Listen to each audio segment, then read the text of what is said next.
ಹೆಸರು ಅವರದು, ಸಾಲ ತೀರಿಸುವವರು ನಾವು ಎಂದು ಬಾಗಲಕೋಟೆ ನಗರದಲ್ಲಿ ಮುಖ್ಯಮಂತ್ರಿ ಸಿದ್ದರಾಮಯ್ಯನವರು ಪರೋಕ್ಷವಾಗಿ ಸಮ್ಮಿಶ್ರ ಸರ್ಕಾರದ ಅಂದಿನ ಮುಖ್ಯಮಂತ್ರಿ ಎಚ್.ಡಿ. ಕುಮಾರಸ್ವಾಮಿ ಅವರ ವಿರುದ್ಧ ವಾಗ್ದಾಳಿ ನಡೆಸಿದರು. ನವೆಂಬರ್ 17ರಂದು ಮಧ್ಯಾಹ್ನ 3 ಗಂಟೆ ಸಂದರ್ಭದಲ್ಲಿ ಬಾಗಲಕೋಟೆ ನಗರದ ಬೈಪಾಸ್ ರಸ್ತೆಯಲ್ಲಿ ಆಯೋಜಿಸಲಾಗಿದ್ದ 71ನೆಯ ರಾಷ್ಟ್ರೀಯ ಸಹಕಾರ ಸಪ್ತಾಹ ಕಾರ್ಯಕ್ರಮವನ್ನು ಉದ್ಘಾಟಿಸಿ ಅವರು ಮಾತನಾಡಿದರು.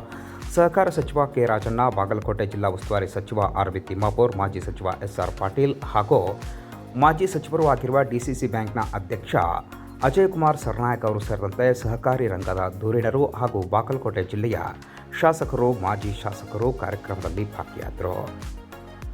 ಇನ್ನು ವೇದಿಕೆ ಮೇಲೆ ಮಾತನಾಡಿದ ಸಿಎಂ, ಎಲ್ಲ ವರ್ಗದ ಜನರು ಮೇಲೆ ಬರಬೇಕು, ಎಲ್ಲ ವರ್ಗದ ಜನರಿಗೆ ನ್ಯಾಯ ಸಿಗಬೇಕು. ಇನ್ನು ಅಂದಿನ ಸಮ್ಮಿಶ್ರ ಸರ್ಕಾರದ ಅವಧಿಯಲ್ಲಿ 1 ಲಕ್ಷ ರೂಪಾಯಿ ಸಾಲವನ್ನು ಮನ್ನಾ ಮಾಡ್ತೇವೆ ಅಂತ ಘೋಷಣೆ ಮಾಡಿದರು. ಆದರೆ ಮನ್ನಾ ಮಾಡಲಿಲ್ಲ. ಈಗ ಅದನ್ನು ನಾವು ಮಾಡಬೇಕು, ನಾವು ಮಾಡ್ತೇವೆ. ಹೆಸರು ಅವರದು, ನಾವು ಕೆಲಸ ಮಾಡಬೇಕು ಎಂದು ಅಂದಿನ ಸಮ್ಮಿಶ್ರ ಸರ್ಕಾರದ ಸಿಎಂ ಆಗಿದ್ದ ಇಂದಿನ ಕೇಂದ್ರ ಸಚಿವ ಎಚ್.ಡಿ. ಕುಮಾರಸ್ವಾಮಿ ಅವರ ವಿರುದ್ಧ ವಾಗ್ದಾಳಿ ನಡೆಸಿದರು. ಹಾಗೂ ಸ್ವತಂತ್ರ ಪೂರ್ವದಿಂದ ಸಹಕಾರಿ ರಂಗ ಬೆಳೆದು ಬಂದ ದಾರಿಯನ್ನು ಮೆಲುಕು ಹಾಕಿದ್ರು. ಇನ್ನು 72 ಜನರಿಗೆ ಸಹಕಾರಿ ರತ್ನ ಪ್ರಶಸ್ತಿಯನ್ನು ನೀಡಿ ಸನ್ಮಾನಿಸಿ ಗೌರವಿಸಿ ಅಭಿನಂದಿಸಿದರು. ಇನ್ನು ಈ ಸಂದರ್ಭದಲ್ಲಿ ಸಿಎಂ ಸಿದ್ದರಾಮಯ್ಯ ಮಾತನಾಡಿದ್ದು ಹೀಗೆ.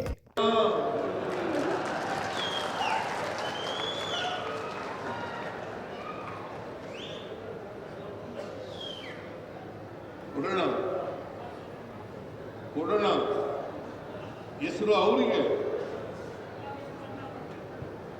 ಇದು 1 ಲಕ್ಷ ಸಾಲ ಮನ್ನಾ ಮಾಡಿದೆ, 1 ಲಕ್ಷ ಸಾಲ ಮನ್ನಾ ಮಾಡಿದೆ ಅಂತ ಹೇಳೋದು ಅವರಿಗೆ ಹೆಸರು.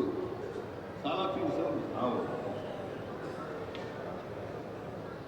ಆಮೇಲೆ ಜಿ.ಟಿ. ದೇವೇಗೌಡ ಹೇಳ್ತಾ ಇದ್ರು, ಉದ್ಯೋಗ ಕೊಡುವಾಗ ಯಾರು ಕೋಆಪರೇಷನ್ನಲ್ಲಿ ಡಿಗ್ರಿ ಮಾಡಿದ್ದಾರೆ, ಪದವೀಧರರಾಗಿದ್ದಾರೆ, ಡಿಪ್ಲೊಮಾ ಮಾಡಿದ್ದಾರೆ, ಅವರಿಗೆ ರಿಸರ್ವೇಷನ್ ಅನ್ನು ಕೊಡಬೇಕು ಅಂತಕ್ಕಂಥ ಒತ್ತಾಯವನ್ನು ಮಾಡಿದ್ದಾರೆ.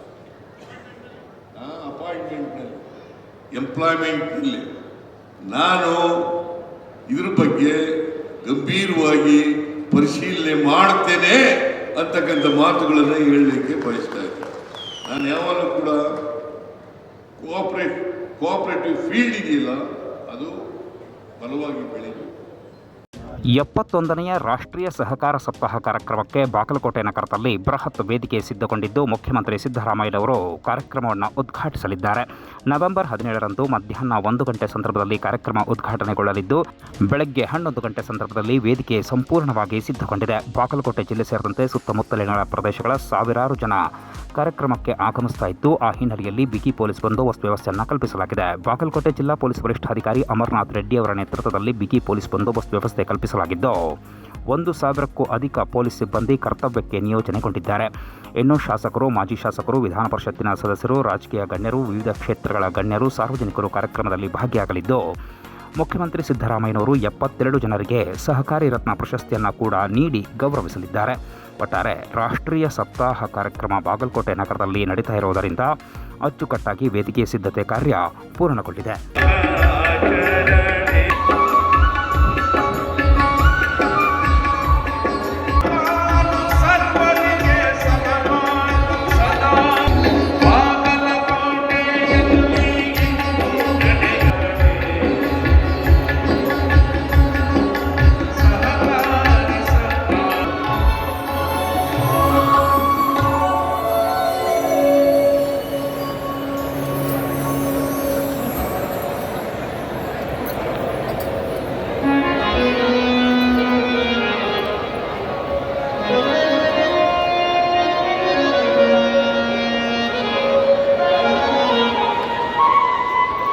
ಈಗಾಗಲೇ ಭಾವಗೀತೆಯನ್ನು ಪ್ರಸ್ತುತಪಡಿಸ್ತಾ ಇದ್ದೇವೆ.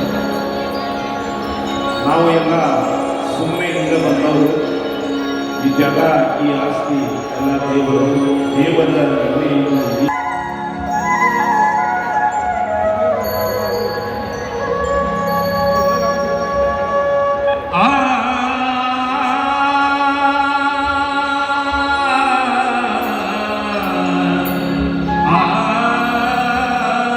ಬಿಪಿಎಲ್ ಕಾರ್ಡ್ಗಳನ್ನು ರದ್ದುಗೊಳಿಸುವ ವಿಚಾರಕ್ಕೆ ಸಂಬಂಧಪಟ್ಟಂತೆ ಬಾಗಲಕೋಟೆ ನಗರದಲ್ಲಿ ಮುಖ್ಯಮಂತ್ರಿ ಸಿದ್ದರಾಮಯ್ಯನವರು ಪ್ರತಿಕ್ರಿಯೆಯನ್ನು ನೀಡಿದ್ದಾರೆ. ನವೆಂಬರ್ 17ರಂದು ಮಧ್ಯಾಹ್ನ 12:30 ಸಂದರ್ಭದಲ್ಲಿ ಅವರು ಮಾಧ್ಯಮಗಳೊಂದಿಗೆ ಮಾತನಾಡಿದ್ದು, ಯಾರು ಅನರ್ಹರಿದ್ದಾರೆ ಅವರನ್ನು ರದ್ದುಗೊಳಿಸಲಾಗಿದೆ. ಇನ್ಕಮ್ ಟ್ಯಾಕ್ಸ್ ಕಟ್ಟುವವರನ್ನು ಮತ್ತು ಸರ್ಕಾರಿ ನೌಕರರು ಬಿಪಿಎಲ್ ಕಾರ್ಡ್ಗಳನ್ನು ಹೊಂದಿದರೆ ಅವರನ್ನು ರದ್ದುಗೊಳಿಸಲಾಗುತ್ತೆ. ಇನ್ನೂ ಈ ನಿರ್ಧಾರವನ್ನು ತೆಗೆದುಕೊಂಡಿಲ್ಲ. ಈ ರೀತಿ ಮಾತುಕತೆ ಆಗಿದೆ ಎಂದು ಹೇಳಿದರು. ಯಾರು ಅರ್ಹರಿದ್ದಾರೆ ಅವರಿಗೆ ಕೊಡಬೇಕು, ಯಾರು ಅನರ್ಹರಿದ್ದಾರೆ ಅವರಿಗೆ ಕೊಡಬಾರದು. ಯಾರು ಅರ್ಹರಿದ್ದಾರೆ ಅವರಿಗೆ ಯಾರಿಗೂ ಖಂಡಿತ ರದ್ದು ಮಾಡುವುದಿಲ್ಲ. ಜನರನ್ನು ಕನ್ಫ್ಯೂಸ್ ಮಾಡಬೇಡಿ. ಅರ್ಹರಿಗೆ ತಪ್ಪಿಸಲ್ಲ, ಅನರ್ಹರಿಗೆ ಕೊಡಬಾರದು ಅನ್ನೋದು ನಮ್ಮ ಉದ್ದೇಶವೆಂದು ಬಿಪಿಎಲ್ ಕಾರ್ಡ್ಗಳನ್ನು ರದ್ದುಗೊಳಿಸುತ್ತಿರುವ ವಿಚಾರಕ್ಕೆ ಸಂಬಂಧಪಟ್ಟಂತೆ ಅವರು ಪ್ರತಿಕ್ರಿಯೆಯನ್ನು ನೀಡಿದ್ದಾರೆ. ಅರ್ಹರಿಗೆ ಮಾತ್ರ ಬಿಪಿಎಲ್ ಕಾರ್ಡ್ಗಳನ್ನು ನೀಡುವುದಕ್ಕೆ ಕಟ್ಟುನಿಟ್ಟಿನ ಸೂಚನೆಗಳನ್ನು ನೀಡಲಾಗಿದೆ ಎಂದು ಅವರು ತಿಳಿಸಿದ್ದಾರೆ. ಇನ್ನು ಈ ಸಂದರ್ಭದಲ್ಲಿ ರಾಜಕೀಯ ಸೇರಿದಂತೆ ಅನೇಕ ವಿಚಾರಗಳನ್ನು ಹಂಚಿಕೊಂಡರು. ಜಮೀರ್ ಅಹಮದ್ ಖಾನ್ ಮತ್ತು ಮಾಜಿ ಮುಖ್ಯಮಂತ್ರಿ ಹಾಗೂ ಕೇಂದ್ರ ಸಚಿವ ಎಚ್.ಡಿ. ಕುಮಾರಸ್ವಾಮಿ ಅವರ ನಡುವಿನ ಕರಿಯ ಎಂಬ ಹೇಳಿಕೆಗೆ ಸಂಬಂಧಪಟ್ಟಂತಹ ಆರೋಪ ಪ್ರತ್ಯಾರೋಪಗಳಿಗೆ ಸಂಬಂಧಪಟ್ಟಂತೆ ಅವರು ಪ್ರತಿಕ್ರಿಯೆ ನೀಡಿದ್ದು, ಇಬ್ಬರೂ ಆ ರೀತಿ ಹೇಳಿಕೆ ನೀಡಬಾರದಿತ್ತು ಎಂದು ಹೇಳಿದ್ದಾರೆ. ಜೊತೆಗೆ 40% ಕಮಿಷನ್ ಆರೋಪದ ಬಿಜೆಪಿಯ ವಿಚಾರಕ್ಕೆ ಸಂಬಂಧಪಟ್ಟಂತೆ ಅವರು ಪ್ರತಿಕ್ರಿಯೆ ನೀಡಿದ್ದು, ಕೆಂಪಣ್ಣ ಅವರು ಆರೋಪ ಮಾಡಿದರು. ಆದರೆ ಕೆಲವೊಂದು ಬಾರಿ ಸಾಕ್ಷಿಗಳಲ್ಲದೆ ಇರುವುದರಿಂದ ಆರೋಪ ಸಾಬೀತಾಗುವುದಿಲ್ಲ. ಆದರೆ ಈ ಕುರಿತು ನನಗೆ ಮಾಹಿತಿ ಇಲ್ಲ. ವರದಿಯನ್ನು ನೋಡಿದ ಬಗ್ಗೆ ಪ್ರತಿಕ್ರಿಯೆಯನ್ನು ನೀಡುತ್ತೇನೆ ಅಂತ ಹೇಳಿದರು. ಈ ಸಂದರ್ಭದಲ್ಲಿ ಅನೇಕ ವಿಚಾರಗಳನ್ನು ಹಂಚಿಕೊಂಡರು. ಸಿಗಲ್ಲ ಅನ್ನುವಂಥದ್ದು ಆತಂಕದಲ್ಲಿ ಎಪಿಎಲ್ ಕಾರ್ಡ್ ಯಾರು ನೀನಿದ್ಯಾ? ಹೌದು ಸರ್, ಎಪಿಎಲ್ ಕಾರ್ಡ್ ರದ್ದು ಮಾಡ್ಯಾರ ಸರ್. ನೀನು ಎಪಿಎಲ್ ಕಾರ್ಡ್ ರದ್ದು ಮಾಡಿಲ್ಲ. ಬಿಪಿಎಲ್ ರದ್ದು ಮಾಡಿ ಎಪಿಎಲ್ ಯಾರು ಅನರ್ಹರಿದ್ದಾರೆ ಅವ್ರಿಗೆ ಕೊಡಲ್ಲ ಅಂತ ಹೇಳಿದ್ವಿ ಅಷ್ಟೇ. ಈಗ ನಿನಗೆ ಇನ್ಕಮ್ ಟ್ಯಾಕ್ಸ್ ಕಟ್ತಾ ಇದ್ರು ಕೊಡ್ಬೇಕಾ? ಅಲ್ಲ ಕೊಡ್ಬೇಕೇನ್ರಿ? ಸರ್ಕಾರಿ ನೌಕರರಾಗಿದ್ರು ಕೊಡ್ಬೇಕಾ? ಅಂತ್ಯವು ಮಾತ್ರ. ಅಂತ್ಯವನ್ನ ಎಪಿಎಲ್ ಕಾರ್ಡ್ ಬಿಪಿಎಲ್ ಕಾರ್ಡ್ ನಿಂದ ಎಪಿಎಲ್ ಕಾರ್ಡ್ ಮಾಡೋದು. ಇನ್ನು ಡಿಸಿಷನ್ ತಗೊಂಡಿಲ್ಲ ನಾವು. ಆ ತರ ಮಾಡಬಹುದು ಅಂತ ಅನ್ಕೊಂಡಿದೀನಿ ನಾನು. ಇನ್ನು ಫುಡ್ ಡಿಪಾರ್ಟ್ಮೆಂಟ್ ಇಂದ ಕ್ಯಾಬಿನೆಟ್ಗೆ ಬಂದಿಲ್ಲ, ನಂಬರ್ 1. ನಂಬರ್ 2, ಆತರ ಏನಾರ ಮಾಡಿದ್ರೆ ಯಾರು ಅರ್ಹರಿದ್ದಾರೆ ಅವ್ರಿಗೆ ಕೊಡಬೇಕು, ಯಾರು ಅನರ್ಹರಿದ್ದಾರೆ ಅವ್ರು ತೆಗೆದಾಕ್ಬೇಕು ಅಷ್ಟೇ. ಕೆಲವೊಂದೀಗ ಅರ್ಹರಿದ್ದವ್ರದ್ದು ಕ್ಯಾನ್ಸಲ್ ಆಗಿದೆ ಅನ್ನುವಂತ ನಿನ್ನೆ ಗೊತ್ತಾಗಿದೆ. ಇಲ್ಲ, ಅರ್ಹರಿದ್ರೆ ಕೊಟ್ಟೇ ಕೊಡ್ತೀವಿ. ಅರ್ಹರಿದ್ರೆ ಯಾರಿಗೂ ತಪ್ಪಿಸಲ್ಲ. ನಾನು ಬಹಳ ಕಟ್ಟುನಿಟ್ಟಿನ ಇನ್ಸ್ಟ್ರಕ್ಷನ್ಸ್ ಅನ್ನ ಕೊಟ್ಟಿದ್ದೇನೆ food and civil supplies department ನವ್ರಿಗೆ. ಯಾರು ಅರ್ಹರಿದ್ದಾರೆ ಅವ್ರು ಯಾರು ಕೂಡ ಕೈ ಬಿಡಬಾರ್ದು. ಸರ್, ಈಗ ಬಿಪಿಎಲ್ ಕಾರ್ಡ್ ರದ್ದಾದಂತ ಅವರಿಗೆ ಪುನಃ ರದ್ದು ಅಂತಿರಲ್ರಿ. ಏನ್ರಿ ನೀವು ಸರಿಯಾಗಿ ಮಾತಾಡೋದು ಕಲ್ತ್ಕೊಳ್ರಿ. ಅಲ್ಲ ಸರ್, ಅನರ್ಹ ರದ್ದು ಅನರ್ಹ ಅರ್ಹ. ಅದೇ ಸರ್, ಅನರ್ಹರನ್ನ ರದ್ದು ಮಾಡ್ತಿರಲ್ಲ, ರದ್ದು ಮಾಡಿದವರಿಗೆ ಗೃಹಲಕ್ಷ್ಮಿ ಯೋಜನೆ ಈ 2,000 ರೂಪಾಯಿ ಕಟ್ ಆಗುತ್ತಾ ಏನ್ ಸರ್? ನೋಡಪ್ಪ, ಯಾರು ಈಗ ಅದಕ್ಕೆ ಬೇರೆ ಇದಿದಾವೆ, ಮಾನದಂಡಗಳಿದ್ದಾವೆ. ಯಾರಿಗೆ? ಗೃಹಲಕ್ಷ್ಮಿ. ಯಾರು ಇನ್ಕಮ್ ಟ್ಯಾಕ್ಸ್ ಕಟ್ತಾರೆ ಅವ್ರು ಕಟ್ಟಕ್ ಕೊಡಲ್ಲ ಅವ್ರಿಗೆ. ಇದು ಬೇರೆ. ಬಿಪಿಎಲ್ ಕಾರ್ಡ್ಗಳು ಬೇರೆ. ಬಿಪಿಎಲ್ ಕಾರ್ಡ್ಗೂ ಅದಕ್ಕೂ ಹೋಲಿಕೆ ಮಾಡಕ್ ಬರಲ್ಲ. ಗೊತ್ತಾಯ್ತಾ? ನೀವು ಸುಮ್ನೆ ಕನ್ಫ್ಯೂಸ್ ಮಾಡಕ್ ಹೋಗ್ಬೇಡಿ ಜನಗಳನ್ನ. ಉಪಚುನಾವಣೆಯಲ್ಲಿ ಕಾಂಗ್ರೆಸ್ ಪಕ್ಷದ ಗೆಲುವು ಖಚಿತವೆಂದು ಮುಖ್ಯಮಂತ್ರಿ ಸಿದ್ದರಾಮಯ್ಯನವರು ಬಾಗಲಕೋಟೆ ನಗರದಲ್ಲಿ ವಿಶ್ವಾಸವನ್ನು ವ್ಯಕ್ತಪಡಿಸಿದ್ದಾರೆ. ನವೆಂಬರ್ 17ರಂದು ಮಧ್ಯಾಹ್ನ 12:40 ಸಂದರ್ಭದಲ್ಲಿ ಮಾಧ್ಯಮಗಳೊಂದಿಗೆ ಮಾತನಾಡಿರುವ ಅವರು ಉಪಚುನಾವಣೆಯಲ್ಲಿ ಗೆಲುವು ಖಚಿತ ಅಂತ ಹೇಳಿದ್ದಾರೆ. ಇನ್ನು ಬಿಜೆಪಿ ಸರ್ಕಾರದ ವೇಳೆ ಕೋವಿಡ್ ಹಗರಣದ ಬಗ್ಗೆ ಅವರು ಮಾತನಾಡಿದ್ದು, ಈ ಕುರಿತು SITಯನ್ನು ರಚನೆ ಮಾಡುತ್ತೇವೆ ಅಂತ ಹೇಳಿದ್ದಾರೆ. ಈಗಾಗಲೇ ಸಮಿತಿಯನ್ನು ರಚನೆ ಮಾಡಲಾಗಿದ್ದು ಮಿಸ್ ಅಪ್ರಾಪ್ರಿಯೇಷನ್ ಆಗಿದೆ ಎಂದು ವರದಿ ಬಂದಿದೆ. ಈ ಕುರಿತು SIT ರಚನೆ ಮಾಡುತ್ತೇವೆ ಎಂದು ಅವರು ತಿಳಿಸಿದ್ದಾರೆ. ಇನ್ನು ಇದೇ ಸಂದರ್ಭದಲ್ಲಿ ಅವರು ಬಿಜೆಪಿ ವಿರುದ್ಧ ವಾಗ್ದಾಳಿ ಕೂಡ ನಡೆಸಿದರು. ತಪ್ಪು ಮಾಡಿದವರು ತಪ್ಪು ಮಾಡಿದ್ದೀನಿ ನಾನು ಶಿಕ್ಷೆ ಕೊಡಿ ಅಂತ ಕೇಳ್ತಾರ?